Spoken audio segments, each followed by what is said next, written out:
أعوذ بالله من الشيطان الرجيم.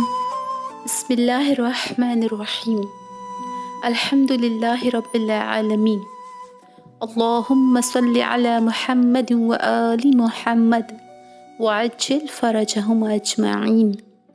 السلام علیکم ورحمۃ اللہ وبرکاتہ۔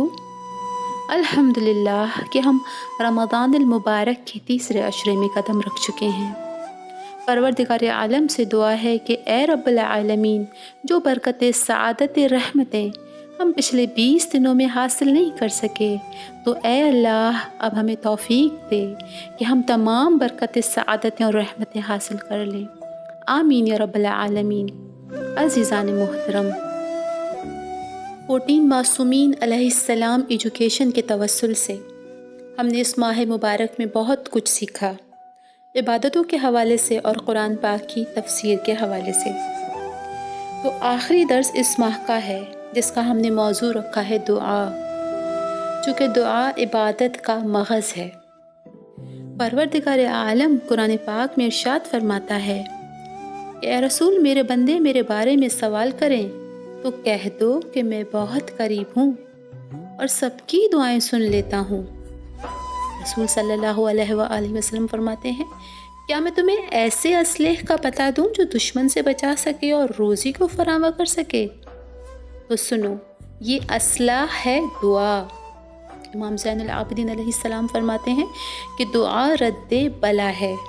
عزیزان محترم، دعا کے لیے ضروری ہے کہ قلب کا پاک ہو، ہمارا ایمان مضبوط ہو، خدا سے حسن ظن رکھتے ہوئے کہ وہ بڑا کریم ہے، سائل کو کبھی خالی ہاتھ نہیں واپس لوٹاتا۔ اور اگر ہم دعا کو آئمہ معصومین علیہ السلام کی زبانی مانگیں، جو طریقہ انہوں نے بتایا، جو الفاظ انہوں نے بتائے، تو کیا ہی بہترین قبولیت کا درجہ مل جائے اور دعا مانگتے وقت رقت قلب بھی شامل ہو جائے۔ عزیزان محترم، آج ہم نے جس دعا کو منتخب کیا ہے آپ سب کے لیے، اس دعا کا نام ہے دعائے سحر جناب ابو حمزہ ثمالی۔ کون تھے ابو حمزہ ثمالی؟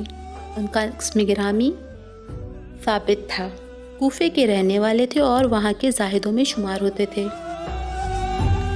قبیلہ ثمالہ کی طرف منسوب ہے، جو بنی ازد کی ایک شاخ ہے۔ اس قبیلے کو ثمالہ اس لیے کہا جاتا ہے کہ ثمالہ کے معنی بقایا کے ہیں، اور اس قبیلے نے ایک جنگ میں شرکت کی تھی جس میں سارا قبیلہ کام آ گیا تھا، صرف چند افراد باقی رہ گئے تھے جنہیں ثمالہ کہا جاتا ہے، یعنی بقیہ رہنے والے لوگ۔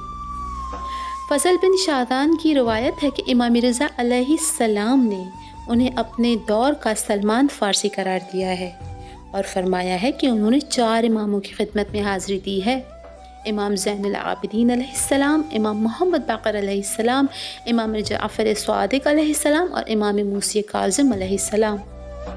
اللہم صلی علی محمد و آل محمد۔ امام جعفر صادق علیہ السلام نے ابو بصیر سے فرمایا کہ ابو حمزہ سے ملاقات کرنا تو میرا سلام کہہ دینا اور کہنا کہ تم فلاں مہینے میں فلاں دن انتقال کر جاؤ گے۔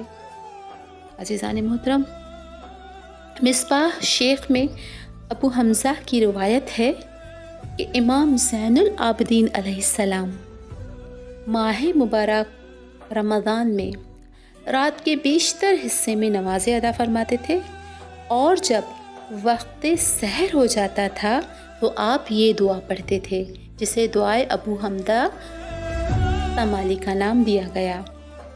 عزیزان محترم، ہم عربی میں دعائیں پڑھتے ہیں، لیکن صرف عربی میں پڑھتے جاتے ہیں تو ہمارے اندر وہ خشوع و خضوع نہیں آتا، وہ اضطراب نہیں آتا۔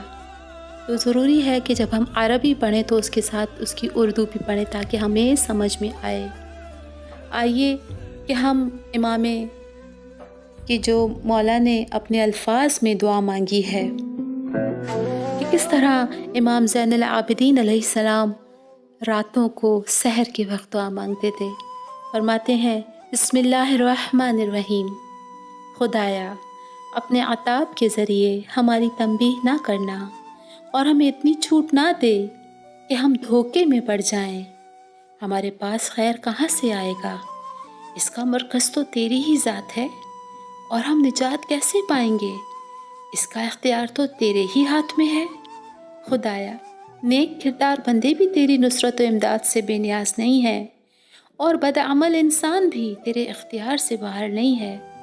پروردگار، پروردگار، پروردگار، ہم نے تجھے تیرے ہی ذریعے سے پہچانا ہے، اور تو نے ہی ہماری رہبری کی ہے، ورنہ تو نہ ہوتا تو ہم کیا جانتے تھے کہ تو کون ہے۔ تعریف ہے بس اور خدا کی، جس کو پکارتا ہوں تو سن لیتا ہے، اگرچہ میں اس کے بلانے پر دیر کر دیتا ہوں۔ اور تعریف ہے اس خدا کی جس سے عرض حاجت کرتا ہوں اور بلا سفارش راز دل کہتا ہوں۔ تو حاجت روائی کر دیتا ہے، اگرچہ میں اس کا اہل نہیں ہوں۔ میں اس کے علاوہ کسی کو نہیں پکارتا، تاکہ سب رد کر دیتے ہیں، اور اس کے سوا کسی سے آس نہیں لگاتا کہ سب مایوس کر دیتے ہیں۔ شکر ہے کہ اس نے اپنے حوالے رکھ کر عزت دی ہے، ورنہ لوگوں کے حوالے کر دیتا تو لوگ ذلیل کر دیتے۔ وہ بے نیاز ہو کر ہم سے محبت کرتا ہے، اور ہم کو یوں برداشت کرتا ہے جیسے ہم نے کوئی گناہ کیا ہی نہیں۔ وہ سب سے زیادہ قابل تعریف اور لائق شکر ہے۔